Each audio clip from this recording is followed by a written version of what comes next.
25 তারিখে ইনশাআল্লাহ আপনাদের দয়া আল্লাহ রহমতে আমি দেশে ফিরে যাব। কিন্তু এখানে উপস্থিত, এই ঘরে উপস্থিত প্রত্যেকটি মানুষের কাছে আমার অনুরোধ, দয়া করে কেউ আপনারা এয়ারপোর্টে সেদিন যাবেন না। কারণ এয়ারপোর্টে গেলে একটি হট্টগোল তৈরি হবে এবং মানুষ জানবে যে এরা সব বাংলাদেশি, এবং দেশের সুনাম নষ্ট হবে, দলের সুনাম নষ্ট হবে। যারা সেদিন এয়ারপোর্টে যাবেন না, আমার আজকের এই অনুরোধ যারা রাখবেন, আমি ধরে নিব তারা দল এবং সর্বোপরি দেশের সম্মানের প্রতি মর্যাদা রাখবেন। আর আমার মানা করা সত্ত্বেও, আমার অনুরোধ করার পরেও যারা যাবেন, আমি ধরে নিতে বাধ্য হব যারা ব্যক্তিগত স্বার্থের জন্য সেখানে গিয়েছেন।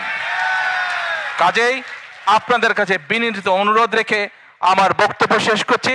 সেই 1.5 মিনিটের ভিডিওটির দেখার অনুরোধ করছি। প্রিয় ভাই বোনেরা, সকলের কাছে দোয়া চেয়ে যাচ্ছি, আপনারা দয়া করে দোয়া করবেন, দেশনেত্রী খালেদা জিয়ার জন্য দোয়া করবেন।